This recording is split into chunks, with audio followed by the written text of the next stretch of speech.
Me disse. Ao vivo, galera. Ao Ao vivo? vivo? Ao vivo. Boa Boa noite. noite. Boa Boa noite. noite. Sejam Aqui, boa bem-vindos tarde. a mais uma live. Vamos dar um tempinho para a galera entrando, né? Assim que Ah, aparecer para mim, eu já vou compartilhar. tá. Isso aí. Boa noite. Sejam bem-vindos a mais uma live sobre um tema super importante. Boa noite, Mari.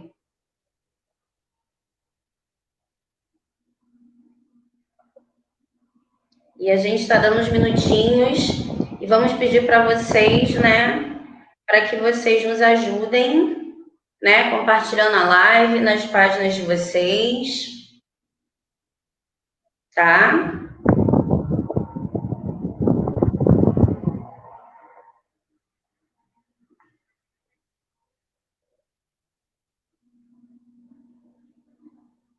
Então, sejam todos bem-vindos. Boa noite, Mary. Boa noite, Lourdes. Boa Mary, minha noite, boa noite. Luz. Sim, né? Tudo bem com vocês, né? Sempre aqui nos prestigiando.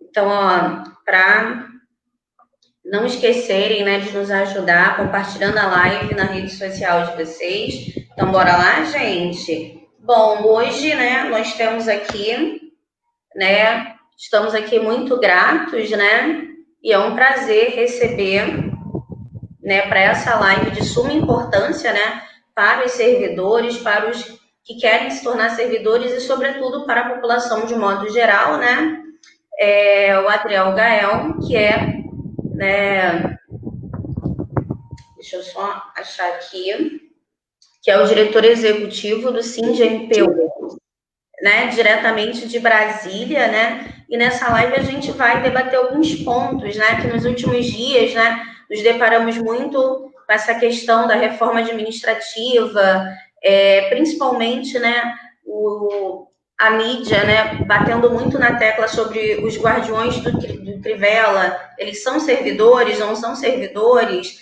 são servidores, por exemplo, como nós três que estamos aqui, enfim, né, servidores têm privilégios, né, férias de 60 dias, salários acima do teto, servidores oneram, né, os cofres públicos, os servidores têm privilégios sobre a sociedade, né? E o serviço público é ruim porque o servidor é ruim. Então, para debater um pouco mais, né, sobre os impactos da reforma administrativa e tentar mais um pouquinho, né, levar esse conhecimento para a população, né? Vamos agora, né, iniciar esse debate com, né, o nosso querido convidado Adriel Gael. E aí, gente, acho que o primeiro questionamento é, né, o servidor público é o único responsável pela qualidade do serviço público? Show. Bom, vamos lá. Boa noite, pessoal. Como a Alda me apresentou aí, eu me chamo Adriel Gael, sou diretor executivo do SINDI-MPU. Quem é o SINDI-MPU? O que é o SINDI-MPU? O SINDI-MPU é o Sindicato Nacional dos Servidores do Ministério Público da União. Para quem não sabe, o Ministério Público da União compõe de Ministério Público Federal, Ministério Público do Trabalho, Ministério Público Militar e Ministério Público do DF aqui, né? MPDFT, que é o Ministério Público do Distrito Federal e Territórios. É esses quatro ramos que compõem o Ministério Público da União, que é uma instituição sui generis. Ela não pertence, está previsto no artigo 127 da Constituição, não pertence ao Poder Executivo, não pertence ao Poder Legislativo e não pertence ao Poder Judiciário. O legislador constituinte originário, né, legou ao Ministério Público a sua independência funcional, a sua independência administrativa. Então, a instituição tem toda essa independência, ela orbita, né, em torno dos outros três poderes da República, de uma República, mas não faz parte dele, justamente para ter essa independência, porque ele é um órgão fiscalizador da legislação brasileira, das ações de governo, em âmbito federal, né, em âmbito aí na questão do trabalho, Ministério Público do Trabalho, âmbito militar, e aí tem essas divisões justamente para essa coisa mais dinâmica do órgão funcionar. Eu tenho uma experiência vasta de serviço público, já sou servidor público federal há 8 anos, foi meu primeiro cargo público praticamente. Tenho uma experiência vasta de ter morado em diversas cidades no país, morei 15 anos em São Paulo, morei 3 anos em Curitiba, oportunidade que eu tive de trabalhar lá na Lava Jato, depois passei 2 anos na parte eleitoral, que é o Ministério Público também federal que desempenha essa parte eleitoral. Depois eu fui eleito para do sindicato. A Adriel, gente você tá responder essa pergunta travando. inicial, dia 30, nós temos aí, né? Adriel, você está travando, Adriel. Adriel. Adriel? Estão me ouvindo bem? Oi, estão me ouvindo? Oi? Show, né? Sim, Amanhã tem o tuitaço.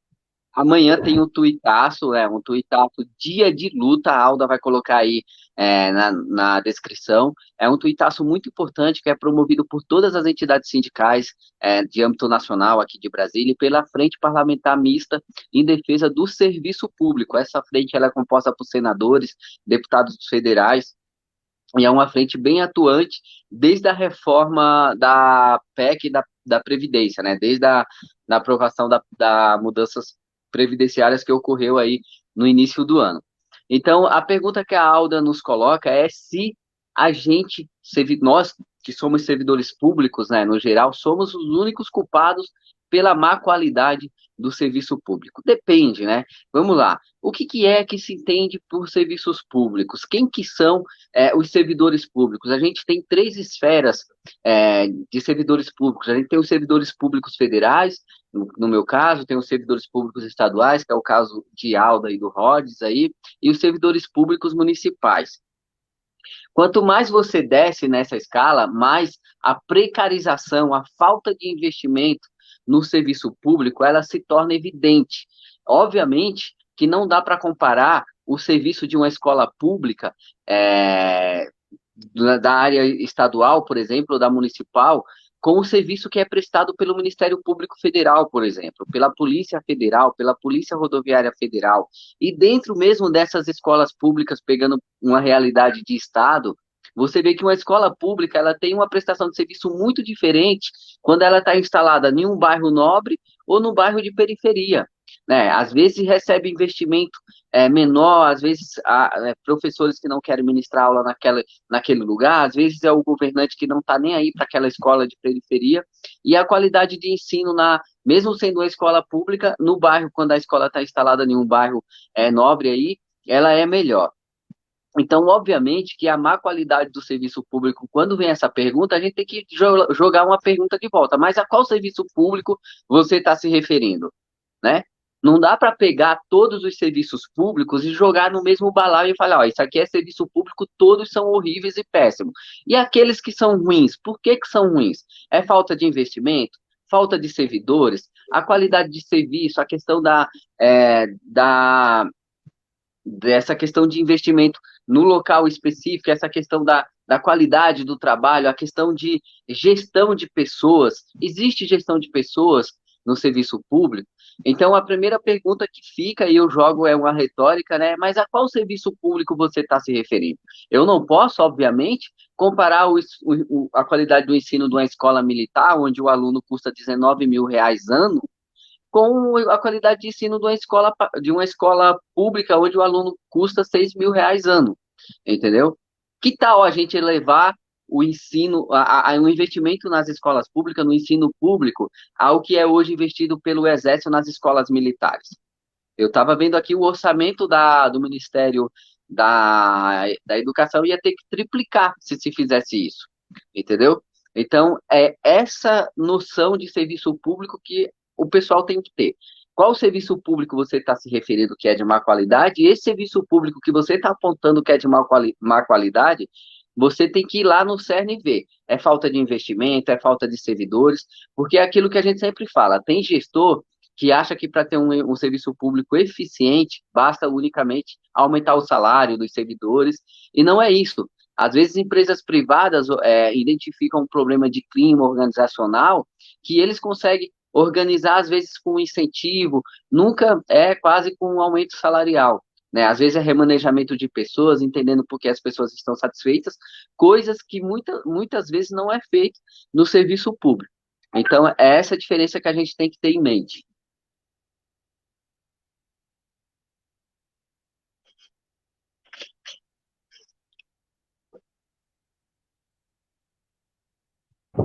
Ah, muito bom.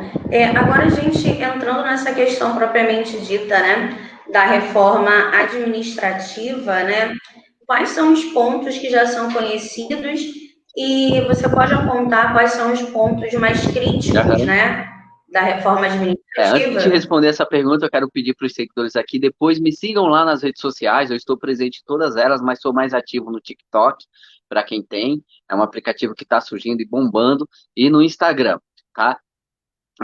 Compartilho bastante coisa aqui do dia a dia de Brasília. Eu estou nesse ambiente que é bem fervoroso, essa questão da política. Hoje, por exemplo, vocês viram o dia aqui em Brasília foi bem agitado com esse anúncio do Renda Brasil, que deixou de ser Renda Brasil, agora é Renda Cidadã, e o Ministério da Economia quer pegar um pouco dos precatórios, que é um absurdo, e o mercado reagiu ao contrário do que se esperava o governo, que o mercado tem vontade própria, né? Ele respira, ele pensa, ele tem batimentos cardíacos, e a questão do uso de um pouco do Fundeb, né? Que não faz sentido nenhum você tirar investimentos de uma área que é primordial para qualquer estado, né? Qualquer sociedade, e aplicar numa outra que seria distribuição de renda. É meio que você trocar 6 por meia dúzia, descobrir um santo para cobrir outro. A reforma administrativa ela veio por meio de uma PEC. É a PEC 32 de 2020. Foi encaminhada à Câmara dos Deputados, obviamente, com a promessa de que atingiria servidores novos, servidores que ainda não são da administração pública estadual, municipal e federal, garantindo aí a estabilidade para quem já está no serviço público, mas tirando a estabilidade dos futuros servidores públicos, deixando a estabilidade garantida, obviamente, após um estágio probatório, avaliativo, ao que eles chamam de cargos típicos de Estado. E esses cargos típicos de Estado ficaria para uma lei posterior, para aprovação posterior, quais seriam esses cargos típicos de Estado. Hoje, nós imaginamos que provavelmente os cargos típicos de Estado seriam pouquíssimos, né? Procuradores da República, membros do Poder Judiciário, membros do Ministério Público, membros do Poder Executivo, né, tipo ministros e o próprio presidente da República, não seriam pouquíssimos casos. E o que a gente tem batido justamente nesse ponto é que a estabilidade ela é inegociável, nós não negociamos nossa estabilidade, porque a estabilidade ela é um bem, não é meu que sou servidor, não é um bem do Adriel, não é um bem do Roger, não é o bem da Alda. A estabilidade ela é do serviço público, é um bem da sociedade. Então não é de um servidor específico, é de toda uma sociedade. É por eu ser estável que eu às vezes posso dizer um não para o meu chefe, porque eu não concordo com determinado a linha que ele está querendo tomar numa certa situação, e é por o cara ser estável que ele pode, por exemplo, que aconteceu aquele fiscal do IBAMA que tinha uma função que multou o então presidente da República, o então deputado federal Jair Bolsonaro, enquanto ele era deputado federal, numa situação de pesca ilegal, e quando o presidente assumiu a presidência da República, identificou esse fiscal e acabou dispensando ele de uma função comissionada que ele tinha. Ele voltou para o cargo dele público, por quê? Porque ele é estável. É por aquele juiz, aquele desembargador, lá no interior de São Paulo, em Santos, se eu não me engano, ou foi em Guarujá, que rasgou diversas multas, cada multa que o guarda aplicava, ele pegava e rasgava, que ele tenta ligar para o chefe do guarda, naquela ligação, se aquele guarda não fosse estável, ele já estaria no olho da rua. Então, a sociedade brasileira tem que entender de uma vez por toda que a estabilidade ela é um bem do Estado brasileiro, dos serviços públicos. Tem serviços públicos que são serviços públicos que é do Estado, não é do governo X, não é do governo Y, não é do mandante da vez. São políticas públicas de Estado. Por exemplo, educação, saúde, são políticas públicas de Estado. Então, servidores sem estabilidade vai ter um clima organizacional horrível nas instituições, porque vai ter servidor estável, vai ter servidor não estável, vai ser servidor ganhando X, outro ganhando Y. Isso vai gerar um clima organizacional muito horrível e até para o governo controlar, né, essa questão desse clima organizacional, fazer gestão de pessoas vai ficar mais difícil. Então, a questão da estabilidade é bem complicada e a questão daqueles 5 vínculos que eles querem que o servidor tenha com o Estado brasileiro, né? É um servidor que seria o cargo e comissão, é o servidor que ficaria no estágio probatório, é a carreira típica de Estado, é o servidor que teria aquele processo simplificado, que hoje, se eu não me engano, tem muitos órgãos de prefeitura que faz aquele processo simplificado, então o prefeito entra, faz um processo simplificado, contrata uns agentes de saúde, os professores e tal, quando entra um outro prefeito, manda todo mundo embora e contrata aqueles alinhados à sua ideologia ou à sua linhagem política. E eu falo para o pessoal, o próprio presidente da República, em uma das entrevistas que ele concedeu, fala que ele acha um absurdo um prefeito ganhar uma eleição e chegar na prefeitura, ter diversos servidores lá com estabilidade e ele não conseguir mandar embora para colocar os seus.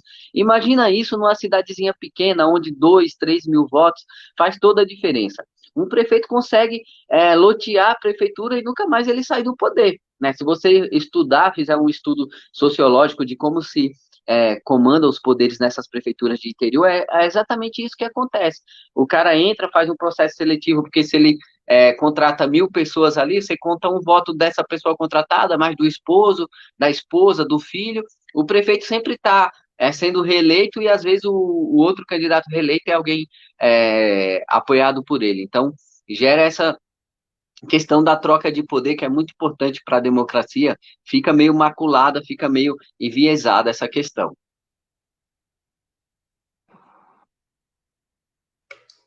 Você tocou aí em pontos importantíssimos, Adriel. Eu conheço a minha família de uma cidade do interior de Minas, da Zona da Mata, e isso acontece até hoje, né? Porque não há concurso público, então as pessoas se sentem obrigadas a votarem naqueles determinados vereadores, naquele prefeito, para manter, né, os seus empregos numa cidade numa cidade rural que não gera emprego. Sim, sim. Porque muitas cidades, inclusive, Alda, as prefeituras são o maior empregador da cidade. Se você pega muitas cidades, 90%, 80% do movimento de renda que gera na cidade gira em torno da prefeitura. Os outros ficam com a agricultura familiar, fica com a questão das aposentadorias, benefícios de INSS, mas se você pegar muitas cidades hoje no Brasil, 80%, 90% da cidade, quem mantém são os empregos da prefeitura. Então, isso é um poder muito grande na mão dos prefeitos. A gente vai voltar, se essa reforma administrativa passar do jeito que ela foi, e não vai passar, isso é consenso aqui em Brasília, voltar à pré-constituição de 88, né? Onde o servidor público não tinha estabilidade, onde os prefeitos assumiam, mandava todo mundo embora e contratava os seus, e ali ficava empoderado bastante tempo e conseguia fazer um esquema de perpetuação no poder muito grande. Hoje a gente vê os guardiões do Crivella. Se hoje, do jeito que já está assim, imagina se essa reforma administrativa passa e a gente, daqui a 2, 3 anos, a gente vai ver muito mais guardiões do Crivella, muito mais pessoas entrando no serviço público para proteger um deputado, um senador, um vereador, um prefeito, um vice-prefeito, vai ser realmente guardião daquele político, porque ele depende daquele emprego. Então, o emprego público, o serviço público, não está lá para servir o Crivella, não está lá para servir o Bolsonaro, o deputado, o prefeito da vez, está lá para servir o povo. Por isso a gente não abre mão da estabilidade. Porque se um dia o cara vier me recrutar para ser guardião dele, eu tendo estabilidade, falei, não, né? Servidor estável não pratica rachadinha, né? Servidor estável não pratica rachadinha. Se alguém vier pedir metade do meu salário, 20, 30% do meu salário, é um não que ele vai ganhar, porque eu sou estável e eu posso falar isso, entendeu? Então, assim, essa questão dessa PEC da reforma administrativa, ela tem muitas coisas danosas, não é para os servidores públicos, gente, que querem entrar e que já estão, é para a sociedade. Infelizmente, o cidadão comum, né, e aí a música do Belchior me vem sempre quando eu falo do cidadão comum, desse que a gente vê na rua, né, que ria, via show de mulher nua, é justamente ele não sabe do que a gente está falando às vezes, entendeu? Né, é o cara que usa o SUS, é o cara que usa o postinho de saúde, é o cara que usa escola para o seu filho, para o seu neto, é o cara que usa outros serviços públicos de segurança pública, é o cara que usa, às vezes, que são serviços públicos, mas terceirizados para iniciativa privada, que é uma outra falácia, que se falar que privatiza tudo vai melhorar, vê a situação dos transportes públicos, né? São privatizados, metrô, ônibus, todos são entregues à iniciativa privada e a gente não vê qualidade nesses serviços que deixam de ser públicos e passam a ser praticamente privados, né? São concedidos aí a empresas privadas e a melhoria do serviço público, ela acontece em um determinado momento, mas depois a precarização é total. Adriel, você está falando sobre isso, né? E eu estava aqui pensando, como é que a gente pode colocar, assim, de cara para quem está ouvindo, assim, qual é o impacto prático no cotidiano da população, se essa reforma ela passa? O impacto prático, eu acho assim que de imediato vai ser difícil sentir, porque, assim, primeiro a gente tem que pensar no processo legislativo de uma PEC, né? Essa PEC, ela veio com a proposta de valer para estados e municípios. Possa ser que role um lobby, igual rolou o lobby na reforma da Previdência, né? E os estados e municípios acabem ficando de fora. Então, não é garantido que estados e municípios fiquem, né? É só uma PEC. Lá ela recebe emenda, recebe outras propostas. Essa aí possa ser que, de imediato, a população não sinta esse impacto, né? A população vai sentir impacto só depois que for procurar lá 2, 5 anos, quando trocar os atuais prefeitos, os atuais governadores, que aí vai entrar aquele governador que vai poder já contratar por processo seletivo simplificado. Você imagina, você sabe por que, que o Marcelo Crivella está impedido de concorrer, obviamente, mas ele está recorrendo. Ele está inelegível para concorrer a prefeito do Rio de Janeiro, porque nas eleições de 2018 eu estava no eleitoral, eu lembro que eu recebi essa denúncia lá, ele chamou o pessoal da Columbi, que é uma empresa terceirizada que contrata trabalho para o serviço de limpeza urbana, as pessoas são contratadas.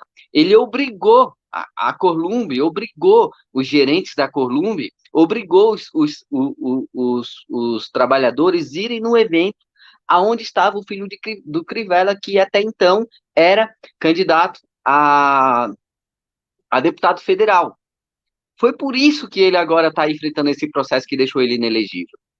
Imagina isso, todas essas empresas que prestam serviço contratado direto para uma prefeitura. Eu vou chegar lá e vou falar, ó, liga para a empresa de terceirizado de limpeza, empresa terceirizada de cooperia, liga para aquela empresa que tem os professores contratados lá, ó, quero todo mundo lá no comício hoje para fazer volume, para mostrar que o povo está comigo. E é isso que vai acontecer. Eu acho que o impacto de imediato não vai ser tão brusco, porque a gente vai precisar sentir as trocas dos prefeitos, dos governadores, que é onde eles vão começar a mostrar as garras, contratar pessoas alinhadas a eles no processo seletivo. Hoje é o que mais acontece. Se o Crivella quiser, ele coloca, tipo, 200 pessoas da Assembleia da Igreja Universal para trabalhar na Columbi hoje. Se ele quiser, ele pode fazer isso. Como que ele faz isso? Fazendo lobby junto ao dono da Columbi, entendeu? Ó, você, para manter o contrato aqui comigo, eu preciso que você contrate 200 dos meus. E isso acontece. E as pessoas não abrem o olho para isso, entendeu? Porque não faz parte do cotidiano, não faz parte do dia a dia, não conhece como funcionam as engrenagens. Isso é mais ou menos como aconteceu na SEDAI, né? Quando houve a troca do governo estadual, trocou-se um técnico para colocar um indicado político, e aí o Rio de Janeiro passou por aquela situação da água imprópria para beber, né? Entrando no verão carioca, a gente não tinha água imprópria. Por quê? Porque se tirou, né, ali a equipe técnica para colocar, né, na chefia indicados. Então, né, só que eu acho que a população não associa, né? Porque também a gente depende da mídia. E a mídia tem feito um lobby muito grande contra o servidor público. Eu acho que pegando o gancho até dessa questão dos impactos, né?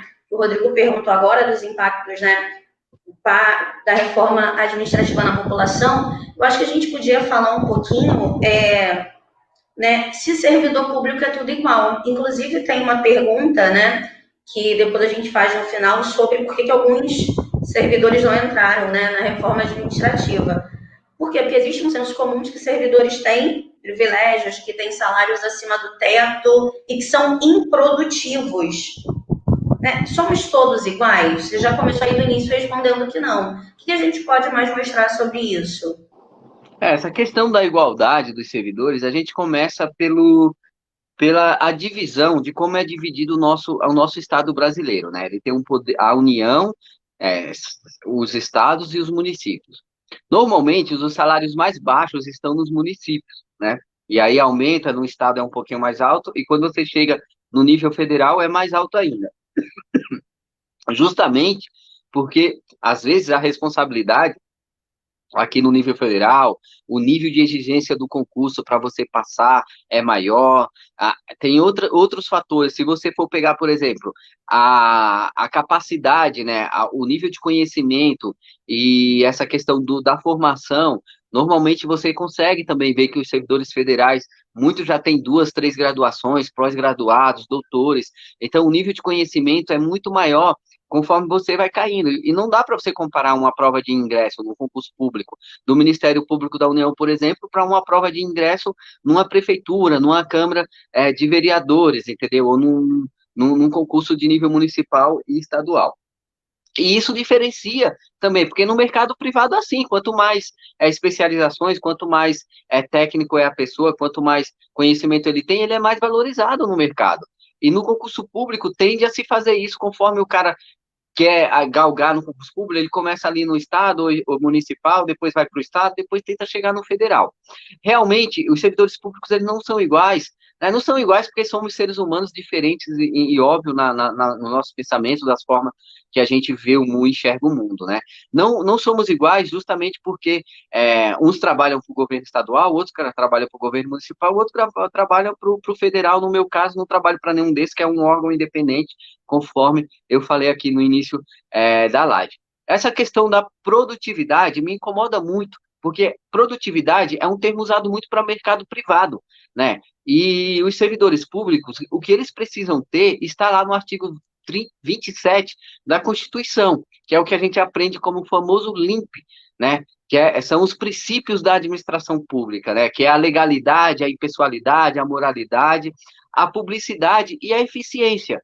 A eficiência é o que a gente precisa ter, né? Nós não produzimos, é o que eu sempre falo para o pessoal, nós não produzimos, enquanto servidores públicos, nós não produzimos nada, nós não produzimos carros, computadores, eletrodomésticos, as coisas já chegam para a gente prontas, a gente precisa ser eficiente para atender aquelas demandas, por exemplo, você pega uma sala com um professor com 40 alunos, ele está produzindo alguma coisa ali, ele está ministrando uma aula, ele tem que ser eficiente naquela aula para que aqueles 40 alunos entendam o conteúdo que ele está passando, né, para que seja eficiente nesse conteúdo que ele está passando.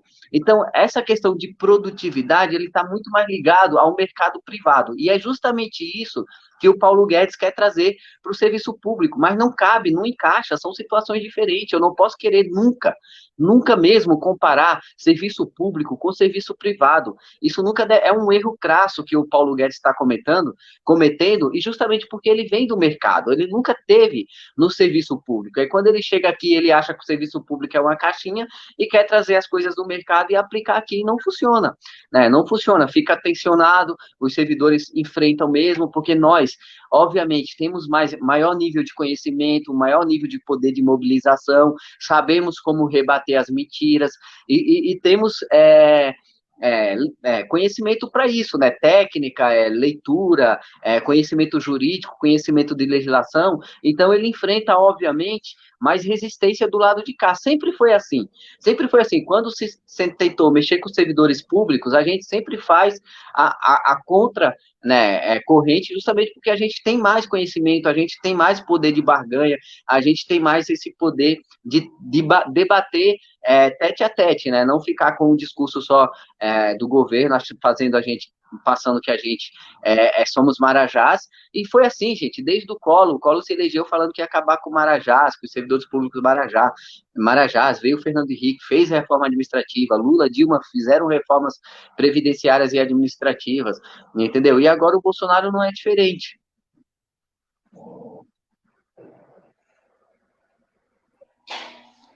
Cara, eu vou até voltar aqui um comentário, já que é da minha área, sobre professores, né? Que a Marcela está colocando, né? que a gente produz o arcabouço para que os nossos alunos produzam esses outros conhecimentos e produtos, né? Eu concordo plenamente com ela, mas também à medida de que você usou o exemplo dos professores, eu acho muito perfeito pelo seguinte, né? A gente voltando lá no início, para entender que cada carreira pública é uma carreira pública, depende da esfera, cada profissão, assim como no mercado privado, acho que é o único comparativo que nós podemos fazer nesse sentido, tem suas particularidades, por isso os planos de carreira são diferentes, né? Ao mesmo tempo que você, né, na nossa reunião colocou um negócio que eu achei muito interessante, né? Tem que ser produtivo é fábrica, né, que produz mercadorias, o servidor precisa ser eficiente, porque muitas vezes essa produtividade dentro da educação se reflete em vamos dar mais trabalho ao professor. Como assim mais trabalho ao professor? Eu vou encher o professor de burocracia, faz relatório, faz mais esse projeto, e muitas vezes coisas que atrapalham o melhor processo ali, tiram tempo do professor para que ele se dedique e produza aulas melhores. Então, eu acho muito importante isso, e a gente tem também essa questão de você colocou também esse ponto muito importante, né, que é diferenciar o setor público do setor privado, né? Eu lembro que nós conversamos que o Paulo Guedes ele vem do mercado, né? O mercado ele tem um problema, que o mercado ele é feito para acumular riqueza, não para distribuir riqueza, né? Ele precisa acumular capital. Logo, o setor privado, o lucro é feito através da exploração do trabalhador, por isso que ele precisa trabalhar, trabalhar e trabalhar. Mas o servidor público, ele não tem por objetivo gerar lucro para o Estado no sentido financeiro, ao mesmo tempo que não significa que ele é um gasto, né? O lucro do servidor público é a qualidade de vida da população. E aí a gente volta para uma questão, acho que muito importante. Quem será atingido, né, por essa reforma administrativa? Quais são os servidores que entram nessa reforma e aqueles que não entram nessa reforma? Vamos lá, segura essa pergunta aí, que eu quero trazer um ponto aqui que a gente discutiu na nossa pré-reunião, que é a questão do servidor público que é um gasto, né? É uma falácia do neoliberalismo. Nós não somos só gastos, né? Nós somos muito mais que isso, né? O mercado, uma empresa tem o gasto com o trabalhador, mas aquele trabalhador, das 9 horas que ele trabalha para o patrão dele, 4 já paga o custo que ele faz para o trabalhador. Do princípio que a gente partindo do princípio que nós não existimos como mão de obra para o Estado, para dar lucro para o Estado, nós também, que recebemos nossas remunerações, nós também devolvemos parte dessa remuneração para a sociedade. Servidor público não vive de luz, né? Servidor público tem família para sustentar, paga parcela de carro, parcela de apartamento, né? Paga financiamento, empréstimo, só de imposto de renda é 27,5%.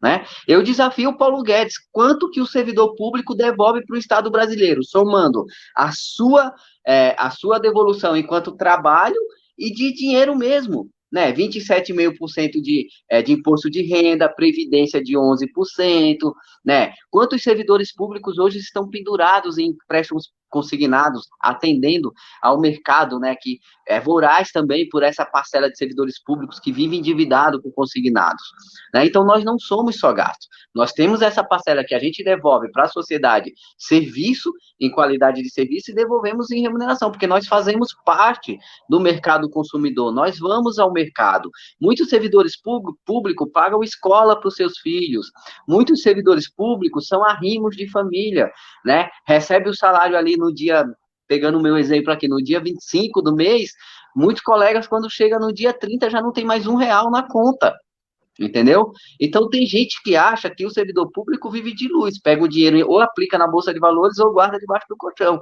o que não é uma realidade, né? O que não é uma verdade. Então, esse discurso que a gente tem que combater, que nós também devolvemos parte das nossas remunerações por Estado. E aí eu dou sempre aquele exemplo. Pega um servidor público que ganha, por exemplo, que eles falam R$ 10.000. Ganha bem. Pega 27,5% de imposto, né? Pega a Previdência, desconta tudo, ele vai ter líquido ali uns R$ 7.000. Divide por uma família, composta aí por uma família típica brasileira de 4 membros. Um pai, uma mãe e 2 filhos. você vai ter uma renda per capita baixíssima. Não é uma renda tão alta do mundo todo, entendeu? Obviamente que as empresas, o pessoal da iniciativa privada ganha menos, obviamente, mas não é esse discurso que a gente tem que ter. O que nós queremos é que você, da iniciativa privada, ganhe tão bem quanto a gente ganha. Né? Não é que você compre esse discurso de que a gente ganha bem e para você se sentir bem, que isso é o que teu patrão quer, isso é o que o mercado quer. E para você se sentir bem, você precisa ver que a gente ganha tão mal quanto você. A gente tem que fazer o discurso inverso. Nós queremos que o mercado, né, diminua, que as empresas diminuam a sua margem de lucro, que os patrões, que os grandes capitalistas deixem de usar essa questão da rentabilidade, de ser rentista, diminuam as margens de lucro para poder valorizar mais o trabalho mesmo, né? Ao invés de você trabalhar 8 horas por dia, que tal você trabalhar 6, 7? Não falam isso para você, mas nos países da Europa eles trabalham 6 horas dia. Entendeu? A Alemanha, Espanha, Portugal, os empregados de empresas privadas lá, a carga horária de trabalho deles é 6 horas, né? Então, assim, é esse discurso que a gente tem que combater. Não é que a gente ganha bem, é você da iniciativa privada que ganha mal porque o teu patrão te explora. Você é mão de obra das 4 horas, você trabalha 4 horas por dia, já paga o teu custo para o patrão. E eu estou falando todos os custos de impostos, de tudo, todo o custo que você tem, as 4 horas que você trabalha, e é um estudo de DIEESE, isso, já paga os custos o seu custo para o patrão. O resto é lucro, entendeu? Então é isso que a gente tem que unir, tem que fazer o discurso inverso. Né? Queremos carga horária de trabalho igual aos países da Europa? Que tal? Né? Remuneração, o salário mínimo hoje, com base no DIEESE, que ele diz a música do Criolo, é R$ 4.000. Quanto que está nosso salário mínimo hoje? Entendeu? Então, partindo desse princípio, com base no DIEESE, o salário mínimo hoje R$ 4, eu, por exemplo, ganharia 2 salários mínimos. Entendeu? É um salário mínimo do mundo todo? É um saláriozão do mundo todo? Não, colegas da iniciativa privada, não somos nós que ganhamos bem, é você que ganha mal, infelizmente, porque você é um explorado do mercado e eles te vendem esse discurso e você compra. Infelizmente é isso que acontece. Partindo para responder tua pergunta, só me rememora aí que já falei tanto que eu já esqueci. Não, é só realmente sobre isso mesmo, você acabou já respondendo, né? Se o servidor público, ele de fato era um gasto, você já acabou respondendo. E o outro até vou voltar aqui a pergunta, né, da Marcela, né? Quais são As carreiras. Quem as será carreiras atingido, do né? público que Uhum. na reforma, né? Porque agora eu vou fazer a pergunta da Marcela, que é porque a reforma não atinge políticos, era isso juízes e que eu queria falar. militares. Pessoal, vamos lá. Primeiro, a reforma ela deixa de fora os membros do Poder Judiciário, que são os juízes, desembargadores, né, os membros do Ministério Público, aí você vê 27 ministérios públicos nos estados, mais o Ministério Público da União, né, que ganham praticamente o teto da Constituição. Hoje o teto está em R$ 40.000, para arredondar, é 39 mil e pouquinho, que é a remuneração dos ministros do Supremo Tribunal Federal. E não atinge justamente quem é a nata, o suprassumo dos servidores públicos federais, né, e do Legislativo e do Judiciário e dos MPs. Né? Se você pegar, são 513 deputados, 81 senadores. Os deputados têm 111 mil para gastar de cota parlamentar. Verba de gabinete, se você pegar muitos deputados, gastam lá 20, 30, 40 mil por mês, que é aquela verbazinha que você pede auxílio de reembolso, postagem, essas coisas todas, que é para quando eles viajam. Então, assim, essas pessoas, em tese, estão fora da reforma administrativa. Mas como se trata de uma PEC, por exemplo, o Kim Kataguiri, do MBL, já apresentou uma emenda lá que ele quer que esse pessoal entre na reforma administrativa. Os militares, por exemplo, que já foram bastante beneficiados com a reforma da Previdência, estão de fora da reforma administrativa.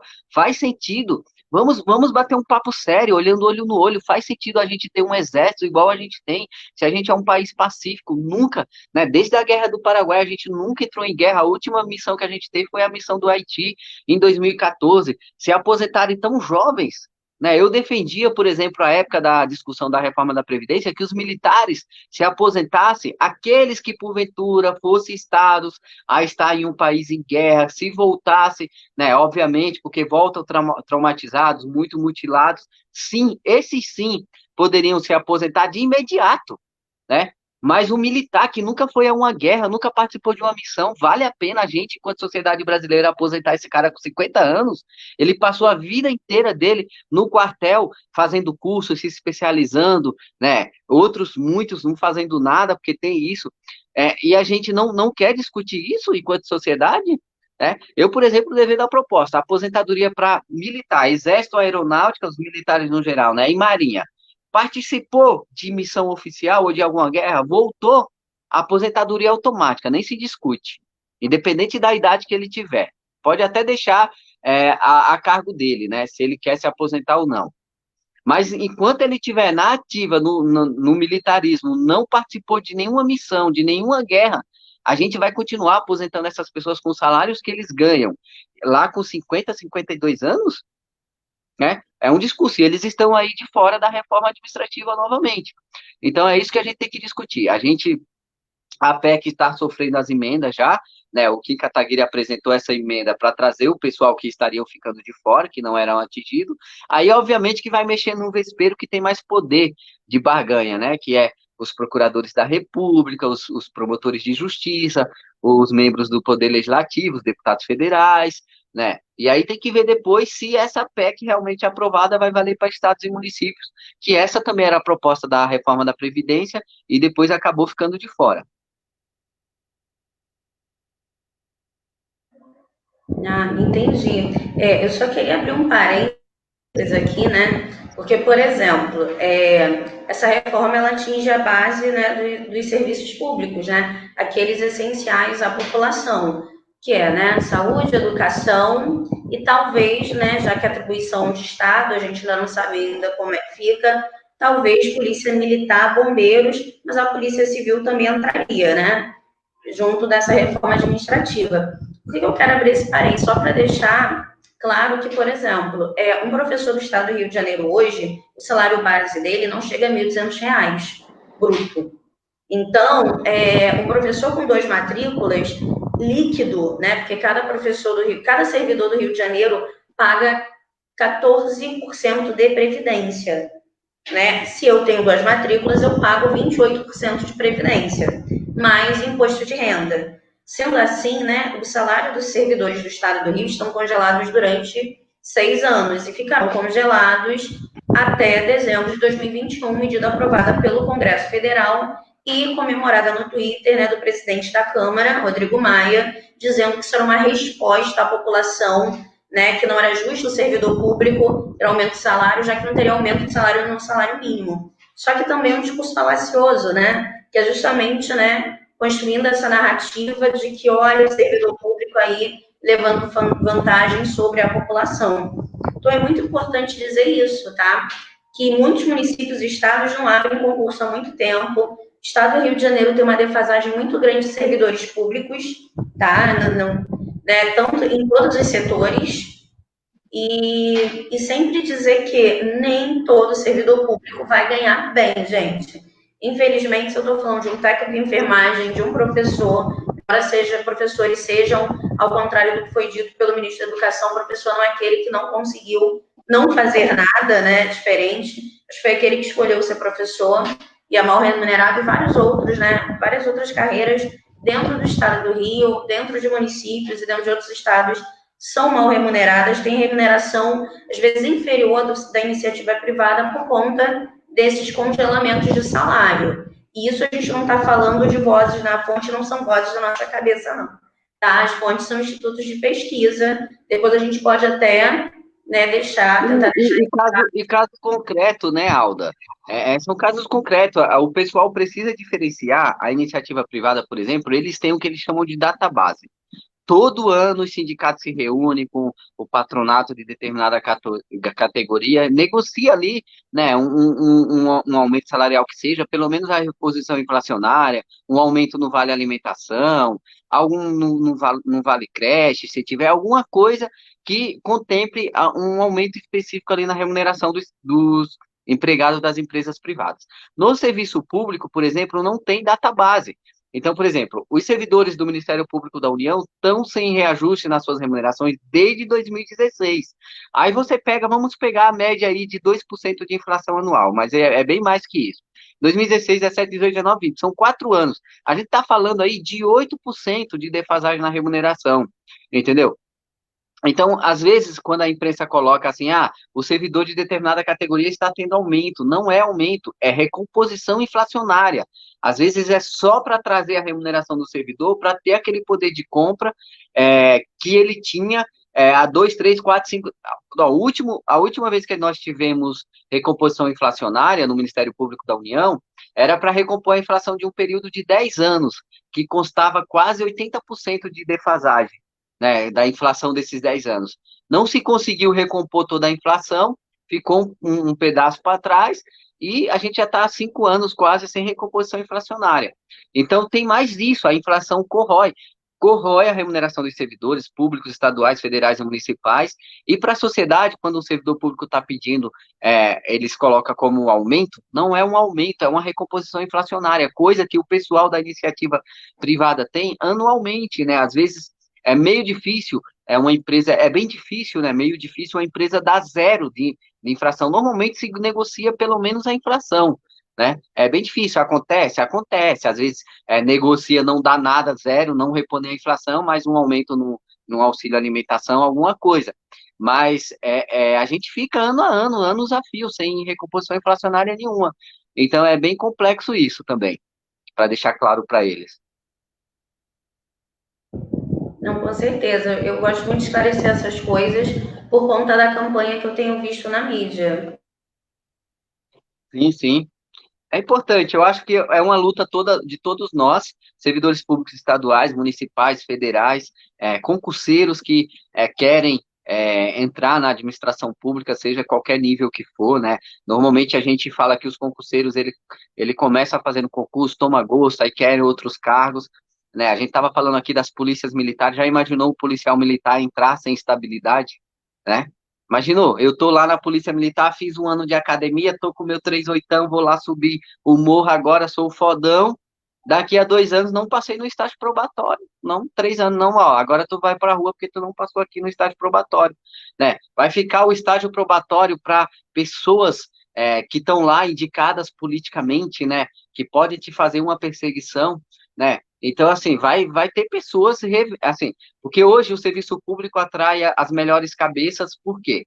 Porque ele ainda é melhor do que a iniciativa privada. Nós trocamos o FGTS pela estabilidade. Para quem não lembra, quando os servidores públicos, antes da Constituição de 88, não tinha estabilidade, a gente tinha FGTS, foi trocado a estabilidade, o FGTS pela estabilidade, então a gente não tem FGTS. Aí hoje, como que vai ficar? Esses servidores que vão entrar, que não vão ter estabilidade, voltarão a ter FGTS, né? Essas cargos de carreira de segurança pública, como fica? Será que os jovens que têm sonho de ser policial militar vai ficar 2 anos na polícia militar, correndo atrás de meliante, e aí depois de 2 anos sem ter perspectiva nenhuma de continuar no serviço, de ser estável, aí vão tomar a arma dele, agora você não serve mais, não conseguiu a estabilidade, vai para a rua. Como que fica? Entendeu?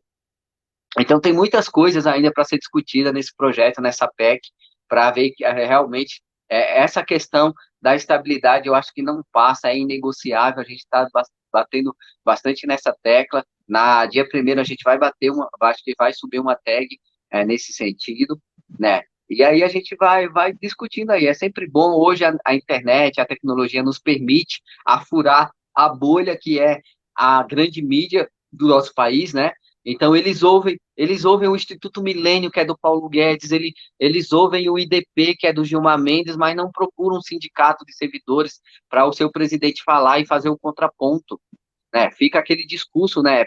Ficam pregando para convertidos, e quando se prega para convertidos, não tem um contraponto, fica todo mundo alienado. Então, todas as lives que eu vejo, sempre tem alguém que só o pessoal que é favorável. Aí vai a outra live do outro lado, só o pessoal que é contrário. Essas pessoas não estão se juntando para falar, e aí, meu, o que você é contra, o que você é favorável? Mas isso aí, no caso concreto, deputado, não acontece porque eu sou servidor público e acontece dessa forma, dessa forma. Então, a gente já tem alguns deputados alinhados ao nosso projeto, às nossas demandas, e isso é bom, e aqui em Brasília também, essa situação das eleições aí, pelos próximos 45 dias, né, muitos deputados são candidatos a prefeituras nas capitais, estão fora de Brasília, outros apoiam candidaturas, então está mais tranquilo nesse período eleitoral. Mas quando voltar do período eleitoral, eu acho que volta com tudo essa discussão de que essa PEC tem que andar, e aí vai ser um pega para capar. Ô, Adriel, você está falando aí, né? E eu estou aqui mais calado que a Alda, porque eu estou aqui analisando toda a situação, né? Estou aqui lembrando aqui, sabe, de muita gente que foi trabalhar porque foi contratado, por exemplo, por uma OMS, num posto de saúde, e não recebeu. Né? No caso, assim, isso poderia aumentar de alguma forma esses tipos de contratação? Mas aumentar não, isso é praxe. É praxe. Acontece no órgão que eu trabalho, por exemplo, gente, Ministério Público. Eu já peguei. O que a gente tem hoje terceirizado no Ministério Público? A gente tem terceirizado o serviço de segurança, né? De segurança patrimonial, tá? Tem uns colegas que são servidores concursados que faz segurança dos membros. Cooperagem. Cara, todo ano troca a empresa de cooperagem. Todo ano. Aí o que eles fazem? A empresa que está saindo dá o calote no trabalhador. Né, não paga as verbas rescisórias, a pessoa precisa trabalhar, aí entra automaticamente na outra empresa, e como ela entra logo em seguida, aí tem que procurar a Justiça do Trabalho para tentar receber alguma coisa. Aí a empresa alega falência, não tem recursos, o empresário abre outro CNPJ, né? E aí o Ministério Público do Trabalho e a Justiça do Trabalho não conseguem identificar que aquele CNPJ que foi aberto novo foi para disfarçar essa situação, aí passa com outro CNPJ a participar de licitação, aí ganha a licitação de novo. O que mais existe nessas OS é calote nos empregados, né? De quando fecha o contrato, não consegue renovar um contrato, manda todo mundo embora, dá um calotão geral, fecha uma empresa, fecha um CNPJ, entra com recuperação judicial, e o empregado sai abanando mão aí, balançando a mão. E isso é muito comum, viu, pessoal? Hoje já acontece dessa forma. Imagina numa situação dessa, onde você vai poder ser contratado de forma bem precária, né, por empresas cada vez mais, essas empresas que só visam lucro, né, você vai deixar de ser um servidor por exemplo, essas empresas OS, obviamente que elas têm um lucro em cima da sua mão de obra, né, ninguém, por exemplo, vai receber um contrato de 5 milhões de uma instituição para prestar serviço de corperagem por 2 anos, né? E desses 5 milhões ela tem que tirar o lucro dela. Aonde que ela vai precarizar, né? O valor da contratação, né? Essa questão toda na hora de mandar embora, de não pagar as verbas rescisórias, entendeu? Aí o órgão fica bonitinho achando que não tem culpa nisso, né? E aí vai toda uma discussão na Justiça do Trabalho, porque tem aquela questão de que o órgão responderia, né, pela a culpa, né, porque ele contratou um terceiro que contratou mão de obra que estava prestando serviço nas suas dependências. Então, tem uma tese aí de que o órgão também responderia, mas é bem difícil aplicar essa tese, né? Mas acontece com certeza, Rod. Hoje já acontece, né? Vai acontecer muito mais. Vai acontecer muito mais. E é importante você falar isso, né? Porque às vezes a pessoa acha que assim, não está tendo concurso, eu posso entrar pelo meio da OMS, apresentando o meu, sei lá, meu currículo, só que isso pode ajudar na precarização do trabalho público, né? Sim. Sim. E hoje, imagina isso acontece nos serviços que são os serviços meios, né? Agora, imagina eu como técnico administrativo do Ministério Público da Manhã, chego no meu gabinete lá, tem um técnico administrativo que é contratado, né? É contratado, não fez concurso público, eu falar, pô, cara, eu estudei 3 anos da minha vida, já estou aqui há 8 anos, esse cara acabou, é o que eu falo, o clima organizacional, como vai ficar, né? Esse cara acabou de entrar, entra terceirizado, como que a gente vai conseguir conviver nesse clima, né? Ele vai ver que eu ganho mais que ele, 2, 3 vezes mais que ele vai ficar insatisfeito, eu vou ficar insatisfeito porque vai ter alguém fazendo o meu trabalho que é contratado precarizado, né? Normalmente a gente olha isso também, né? Então vai ficar um clima organizacional terrível, terrível. E o serviço público não vai melhorar, pessoal. Porque é uma coisa que eu conversei com vocês, né? E eu queria trazer aqui, que é essa falácia de que privatiza que melhora. Né? O que mais tem é empresas privadas que prestam serviços públicos. Basta ver as nossas telefônicas, né? As empresas de telefonia, os serviços que são dados às iniciativas privadas, metrô, ônibus, né? Tudo precarizado. Até bancos, né? Você tentar recuperar um débito errado que fizeram na tua conta, ou uma conta que passaram errado no teu cartão de crédito, é um parto, né? Eu já processei tantas empresas, cara. Eu estou, inclusive, por exemplo, agora com um processo contra a Magazine Luiza, que eu comprei um produto errado na data da entrega, não entregaram, cancelaram minha compra, né? Então, assim, são empresas privadas. O pessoal acha que a iniciativa privada não tem corrupção, mas é o que mais tem. Quem que estava envolvido na corrupção na Lava Jato? Era só servidores públicos, né? Era só políticos? Não, tinha sempre um empresário que era o corruptor. Na corrupção sempre existe um corrupto e um corruptor. E o corruptor sempre é um empresário. Sempre é um empresário. Veja a questão recentemente dos donos da Avianca, né? Decretaram falência, foi pego 158 milhões deles, que eles estavam tentando esconder. A questão do dono da Gol, né? Recentemente sempre tem um corruptor e o corruptor é sempre um empresário. Veja, eu gravei até vídeo pro meu Instagram, pro meu TikTok esses dias. Cerca de, eu não vou lembrar o número exato, mas era 6 mil microempresários e empresários, pessoas que tinham patrimônio de 6 milhões, 7 milhões, 3 milhões, pediram auxílio emergencial e foram aprovados. Pessoas empresários. Entendeu? Então a pessoa tem essa falácia de que o empresário é o bonzinho, o servidor público é o mal, entendeu? Gente, o empresário ele é um ser humano como qualquer outro. A corrupção ela é inerente ao ser humano. Onde houver ser humano, vai ter corrupção. O que a gente precisa ter é mecanismos para combater a corrupção. Polícia Federal equipada, né, valorizada, Ministério Público Federal, Ministério Público da União equipado, valorizado, diga-se de passagem, um dos melhores órgãos para se trabalhar. Você quer comparar o serviço dos Correios com o serviço do Ministério Público Federal, com o Ministério Público da União? Mas vamos ver a realidade dos colegas dos Correios. Tem investimento? Há quantos anos não tem concurso para carteiro nos Correios? Há quantos anos? Que eu me lembro, acho que tem uns 10 anos, que foi um amigo meu até que passou no concurso para carteiro nos Correios. Tem uns 10 anos que não tem concurso para carteiro. Então, assim, aquela precarização que foi ocorrendo dos Correios, né? Que eles abrem aqueles postinhos de atendimento, que sempre é um microempresário que vence uma licitaçãozinha, sei lá, e abre um postinho dos Correios ali e tal. Mas se você pegar, gente, não caiam nessa falácia. Empresário é ser humano como qualquer outro, é corruptor, é corruptível. Empresas privadas ocorre corrupção muito mais do que nas instituições públicas, só que a mídia não dá essa notícia, porque para eles não é interessante.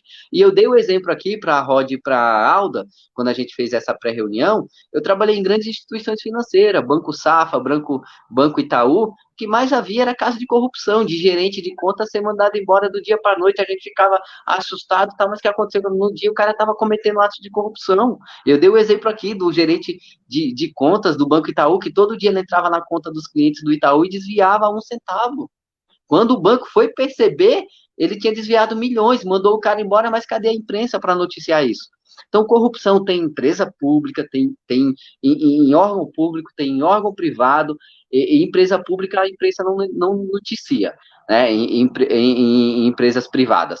Só as públicas, né? Aí faz essa demonização dos servidores públicos, mas não é essa a verdade toda, entendeu? E a corrupção ela é inerente ao ser humano, que a gente precisa ter mecanismo de identificar a corrupção logo na sua origem, de quando o cara for processado, ir direto no patrimônio do cara e confiscar todo o patrimônio dele, entendeu? Porque hoje tem uma frase que fala que o crime não compensa, se ele for um crime de corrupção, compensa. Pega os delatores da Lava Jato. Os caras devolviam 100 milhões, 200 milhões, 500 milhões, como se estivesse devolvendo um troco de bala. Entendeu? E ainda ficava com um puta patrimônio, mansões de 12 milhões, mais não sei quantos milhões na conta. Então, você acha que a corrupção não vale a pena? Entendeu? Eu vou lá, faço um acordo de delação premiada, devolvo uma parte do dinheiro, já usufruí, né, daquele dinheiro da corrupção, já bebi bons vinhos, já frequentei lugares caros, já viajei, e aí eu fui pego no meu ato de corrupção, o que é que eu faço? Faço uma delação premiada, entrego uma parte do dinheiro para o Ministério Público, fico aqui, bom.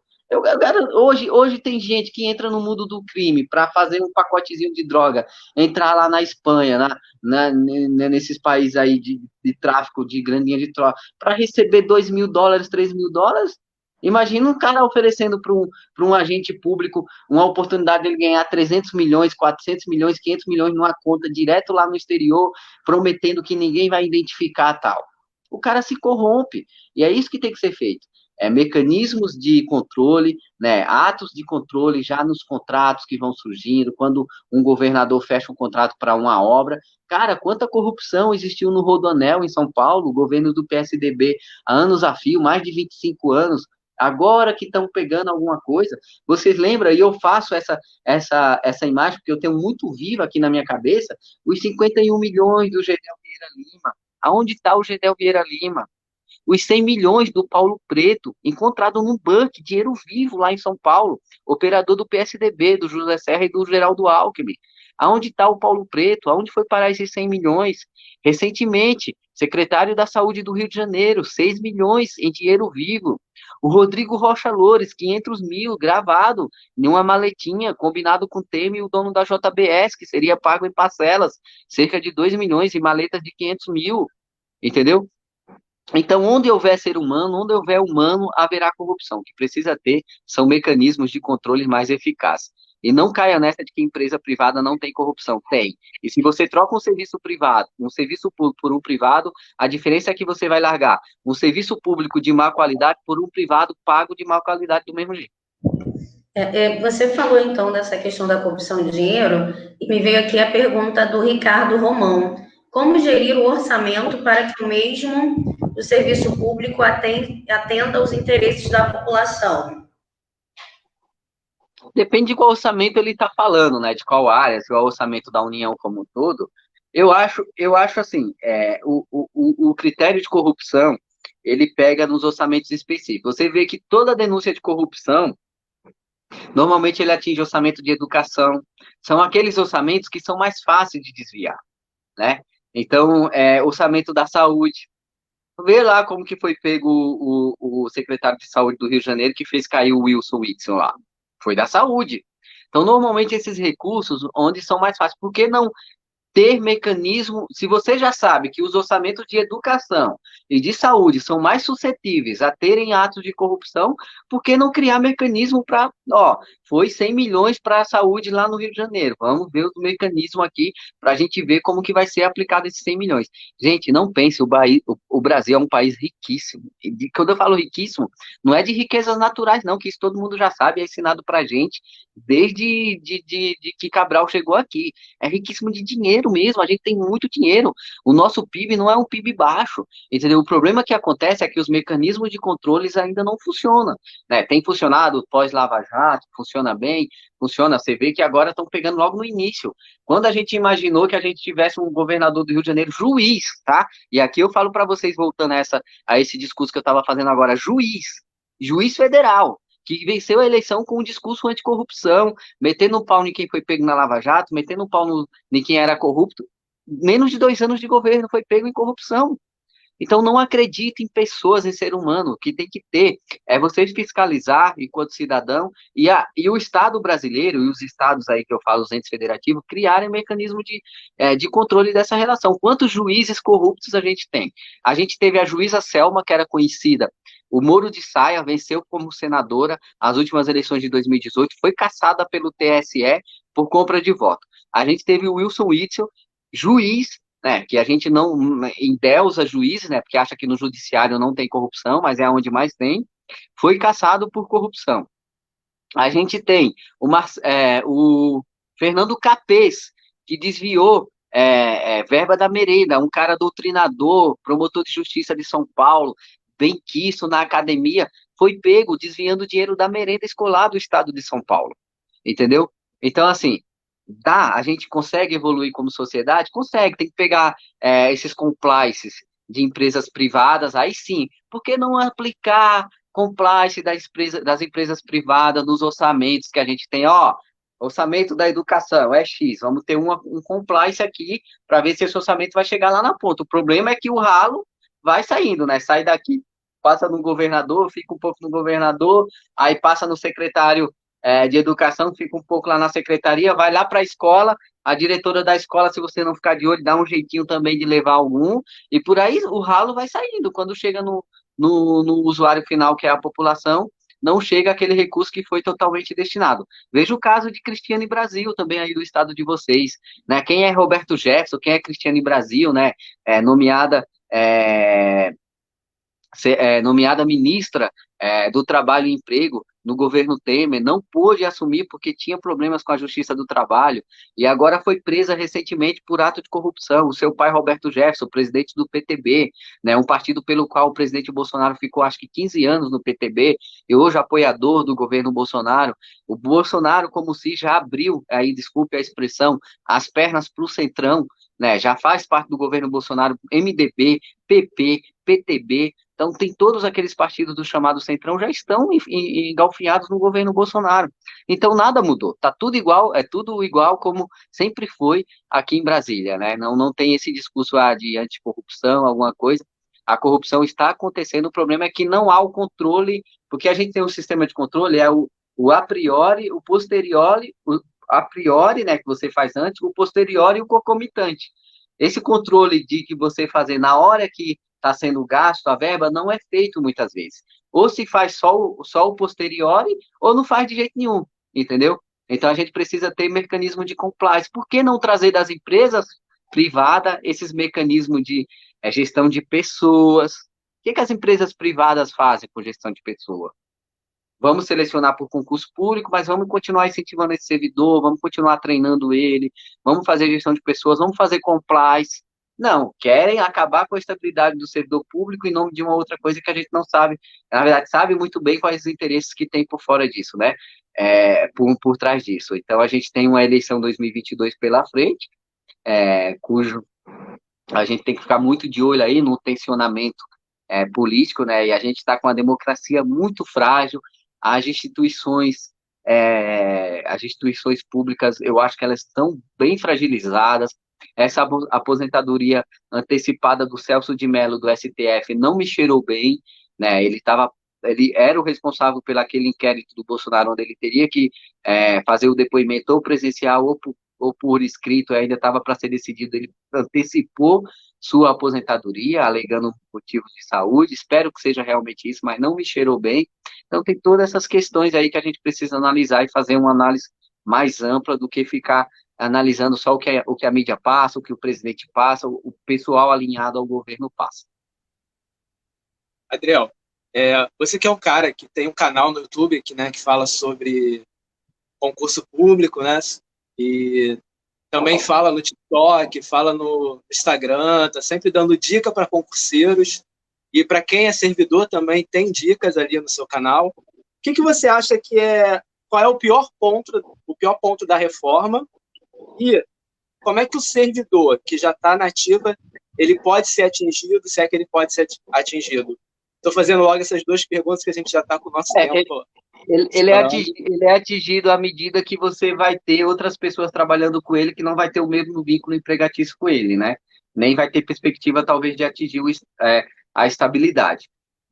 E eu acho que foi uma estratégia do governo que acabou foi um tiro meio que saiu pela culatra, né? Ele falou, não vou mexer com quem já está, eles vão ficar quietinho, e aí a gente consegue aprovar isso mais facilmente.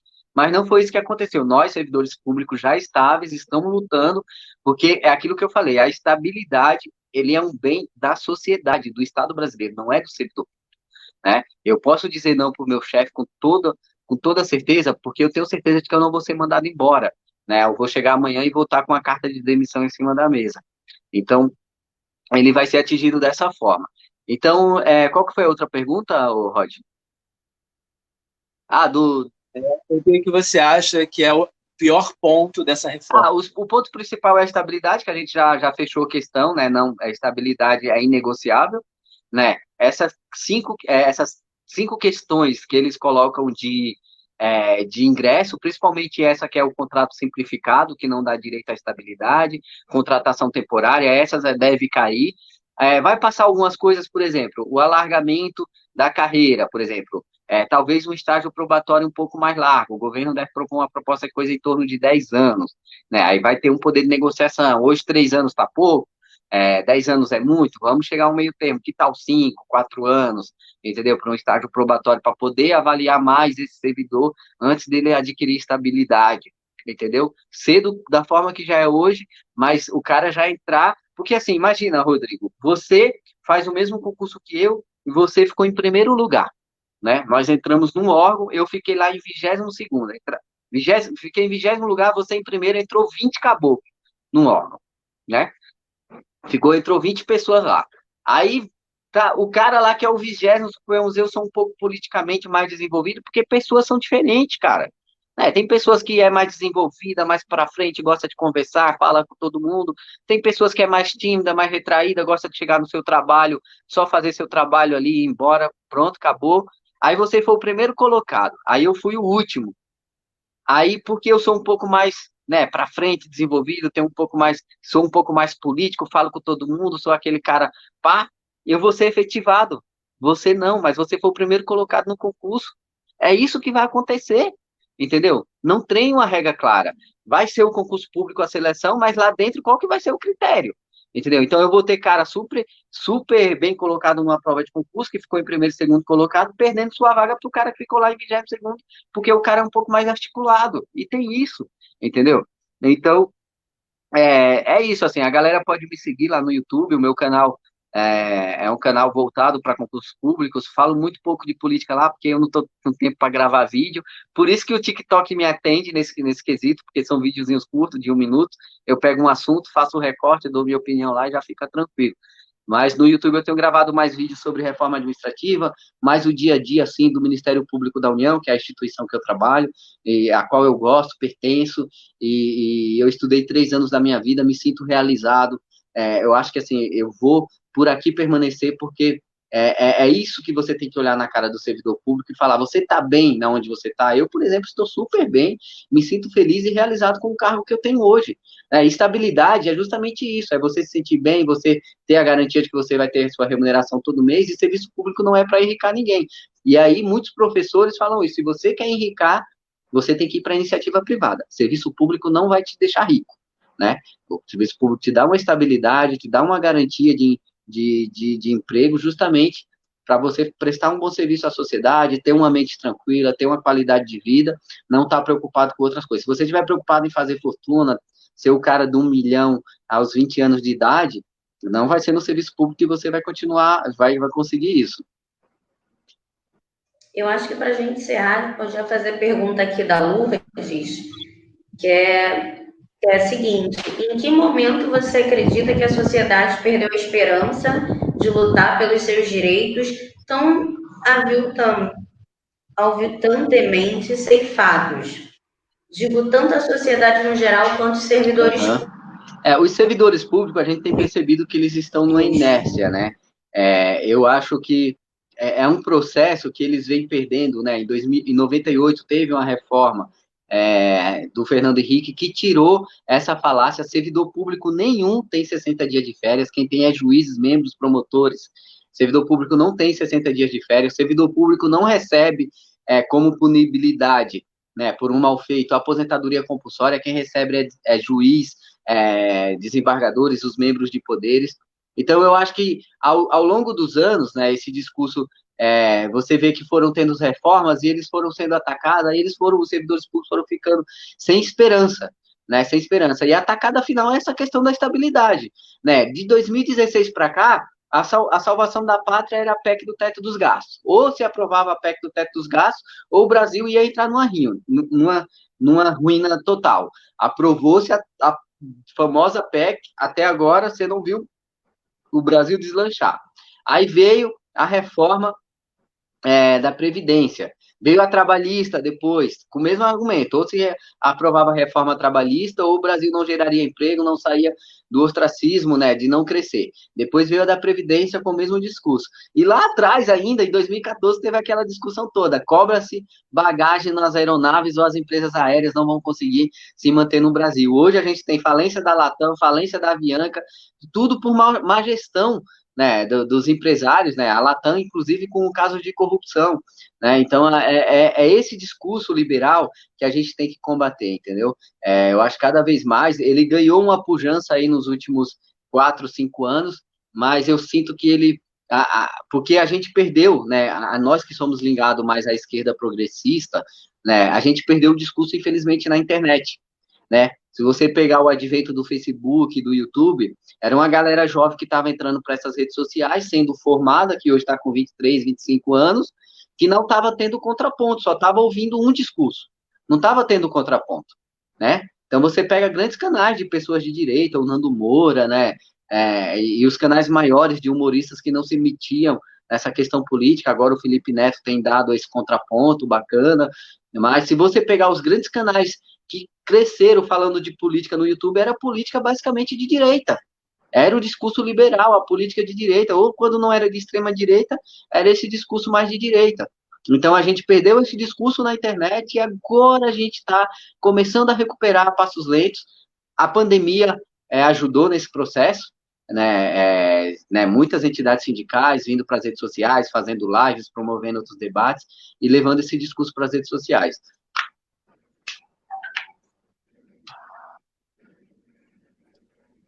Cara, Adriel, assim, bate-papo excelente.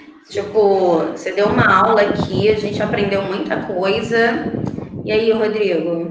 Cara, Adriel, só queria te agradecer por essa aula que você deu, assim, agradecer ter doado o seu tempo, o seu conhecimento pra gente. É uma honra ser teu amigo e uma honra ter você aqui com a gente,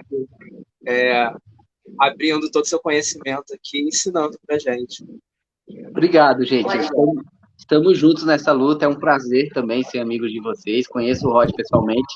A Alda, a gente já esteve junto, mas o Rod fala que a gente não se lembra, né, um do outro. Mas quando eu estiver no Rio, espero encontrá-los aí. A gente vai em algum barzinho, tomar alguma coisa, sair para fazer alguma coisa. E é isso. Estou sempre à disposição. Precisando, estou aqui em Brasília, né? Estou acompanhando de perto todo esse processo dessa PEC da reforma administrativa.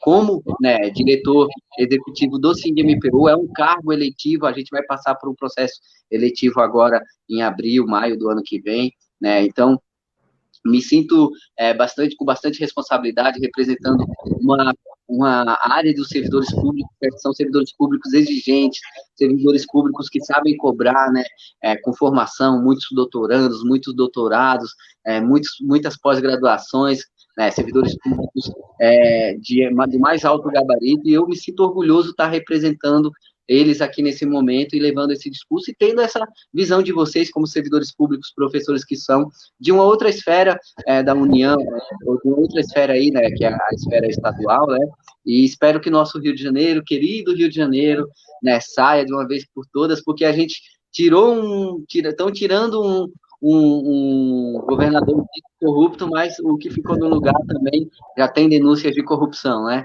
Então tá bem difícil a situação.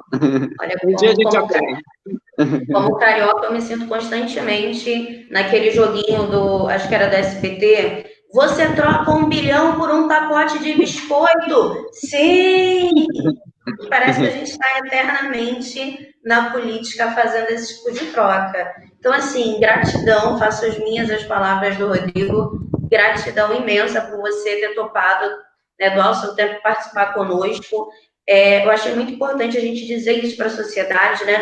O servidor público, ele não é o único responsável pela garantia dos serviços públicos de qualidade. Muitas vezes nós trabalhamos direto, sem recursos. Eu já tive problemas estruturais de faltar tinta no piloto para eu escrever no quadro, né? Faltar água na escola, né? O aluno virar para mim e falar: professor, eu estou morrendo de sede, mas a água do bebedouro tem gosto ruim. Por quê? Porque está com defeito e não tem verba para consertar o bebedouro. Então, assim, e nós não ganhamos muito, né? Se você colocar, a reforma atinge professores, enfermeiros, técnicos em enfermagem, médicos, o guarda municipal, né? Uma galera que está direto no cotidiano da população, aquela enfermeira boazinha que te dá aquela vacina, né? Como a gente está esperando, a vacina do corona. E a missão do servidor público, né? Eu acho que é muito importante isso. Você falou que a visão desse governo, além de ser mercadológica, é uma visão antes da Constituição de 1988. Então, é muito importante entender que servidor público não tem patrão, no sentido político não é patrão de servidor público, né? Servidor público serve à população. Então, essa não é empresa de cabide. Exatamente. Então, o que a gente está defendendo aqui é que haja concurso, que haja estabilidade, que haja um plano de carreira decente, não só para os servidores públicos, mas para todas as profissões, né? E que o serviço público não vire moeda de troca política, como, né, como os guardiões do Crivella, né? Servidor público, foi feita até uma pergunta, né? Por que, né, essa história dos guardiões não gerou um processo administrativo? Tentaram o impeachment, né? Mas aquilo, se o vereador tem coragem de ir contra o prefeito, acho que as eleições municipais vêm aí, a gente também tem que pensar nisso, né? Que não houve o quê? Para abrir inquérito administrativo precisa o quê? Da Câmara de Vereadores. Não havendo essa vontade política, né? Essa idoneidade dos vereadores, o compromisso do vereador com a população, não há processo administrativo. Então, só queria deixar isso muito claro para as pessoas. O inimigo não é o servidor público. O inimigo é o outro, né? O inimigo é outro. É o outro, exatamente. Galera, um prazer sim, estar com vocês. Né? Muito obrigada, Rodrigo, né, por ter me colocado nesse projeto. Obrigada a todo mundo, adorei a interação de vocês. E a gente fica por aqui e respondendo uma pergunta assim, as lives ficam gravadas no Facebook. Também temos um canal do YouTube com o nome Para Além do Discurso, tá? Não esqueçam, né, de curtir, compartilhar essa live, se inscrever nas redes sociais também do Adriel, né? Que tem, né, todas as redes sociais. O nome do seu canal, Adriel? É Adriel Gael, você digitar lá, você acha. Então, gente, ó, sai digitando Adriel Gael em tudo, Facebook, TikTok, Instagram, YouTube, para continuar aprendendo. Tem bastante coisa que esse cara é o cara. Boa noite, pessoal. Boa noite, gente. Tchau, tchau. Até a próxima.